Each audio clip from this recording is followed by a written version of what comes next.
Bonjour, ici Vincent Cadio. Merci de nous rejoindre dans cette série de vidéos de formation sur l'éducation financière, comment gérer ses finances personnelles. Dans cette vidéo en particulier, nous allons voir comment gérer des revenus, comment gérer nos finances lorsque nos revenus sont irréguliers.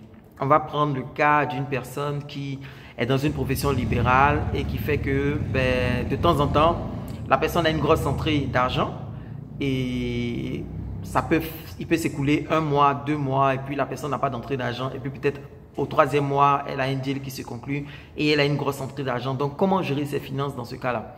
Ok, la stratégie, elle est simple. Vous devez regarder un peu comment se sont comportées vos finances au cours des 12 derniers mois. Et peut-être que pour simplifier l'exercice, vous vous êtes rendu compte que quand vous avez une entrée d'argent, il peut s'écouler 2 à 3 mois avant que vous ayez des entrées d'argent. Donc, vous avez 4 entrées d'argent. Et on va supposer que quand vous avez une entrée d'argent, peut-être l'entrée d'argent, peut-être ça arrive par exemple, l'argent rentre peut-être à hauteur de 600 000 francs. Ok? Donc on va supposer que quand l'argent rentre à hauteur de 600 000, mais il peut s'écouler 2 mois où vous n'avez pas grand-chose. Ok? Donc ce que vous allez faire, vous n'allez pas considérer que vous avez 600 000 francs de revenus et 0,0 les autres mois. Vous allez prendre les 600 000 francs de revenus et vous allez les diviser sur 3 mois. Ok, donc si vous divisez les 600 000 francs de revenus sur 3 mois, ça vous fait 200 000 francs de revenus mensuels. Donc quand vous avez une entrée d'argent de 600 000, vous ne considérez pas que non, je viens d'avoir une entrée d'argent de 600 000. Non, vous considérez que vous venez d'avoir une entrée d'argent de 200 000. Et vous allez gérer votre vie comme si vous n'aviez qu'un salaire de 200 000 francs pendant le mois.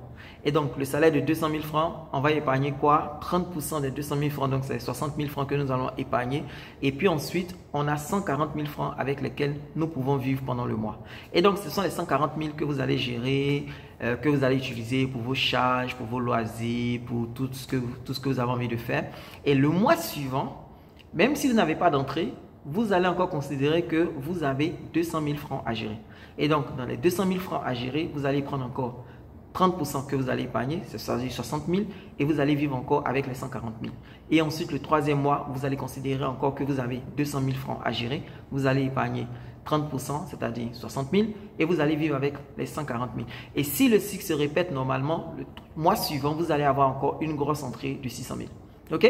Donc, voici un peu comment on gère les finances lorsque on a des entrées qui sont irrégulières. Ok, voilà, ça c'est une façon de faire. Moi je vous recommande d'y aller comme ça. Il y a certaines personnes aussi qui recommandent, par exemple, lorsque vous avez une grosse entrée d'argent et vous savez que vous n'allez pas avoir d'argent pendant 3 mois, c'est de payer vos charges locatives par exemple pendant 3 mois, c'est de payer les factures d'électricité pendant 3 mois, c'est de payer etc. pendant 3 mois. Et donc lorsque vous faites ça, pendant les 2 mois ou les 3 mois à venir, vous savez que vous n'avez pas de facture à payer. En Côte d'Ivoire par exemple, la compagnie d'eau et d'électricité permet de payer d'avance des factures. Donc si vous savez qu'en moyenne votre facture va arriver aux alentours de 10 000 francs par mois, vous pouvez faire un paiement d'avance de 30 000 pour les 3 mois.